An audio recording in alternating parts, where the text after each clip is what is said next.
नमस्कार दोस्तों। कई बार हम बिना सोचे समझे दूसरे की परिस्थिति को ना पहचानते हुए कई बार हम कुछ ऐसी धारणा बना लेते हैं जो कि आगे चलकर दुखदाई बनती है और अपने लिए कई बार संदेहप्रद स्थिति में अपने आप को दर्शाती है।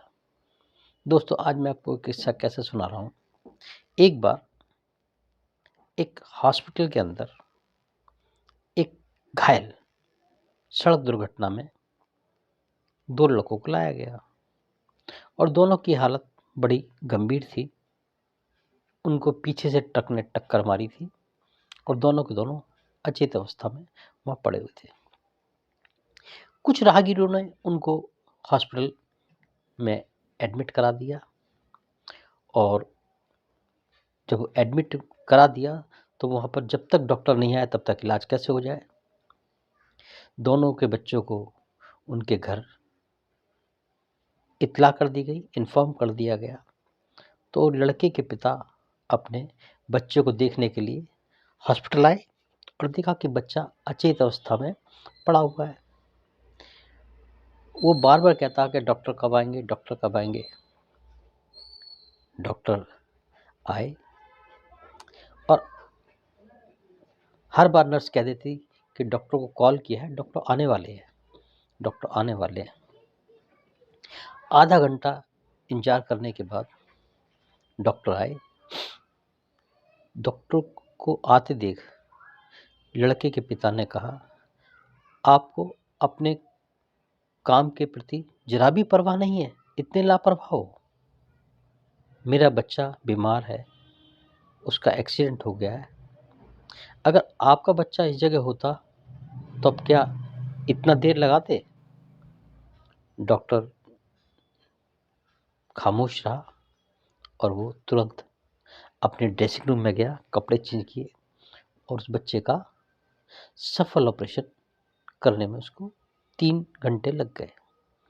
3 घंटे बाद वो डॉक्टर बाहर आया और लड़के के पिता को बोला, ऑपरेशन सफल हो गया और आपका बच्चा बच गया और आपको कुछ जानकारी जाननी है तो आप नर्स से जान सकते हो। उस डॉक्टर ने लड़के के पिता से उसके जवाब जानने की भी इच्छा नहीं करी और वो चला गया। बाद में डॉक्टर के जाने के बाद लड़के के पिता ने नर्स से पूछा, कितना घमंडी डॉक्टर है, उसने मुझे बताना चाहिए था कि लड़के की क्या स्थिति है, क्या स्थिति। क्या आपको बता तो दिया कि ऑपरेशन सफल हो गया और वो चले गए।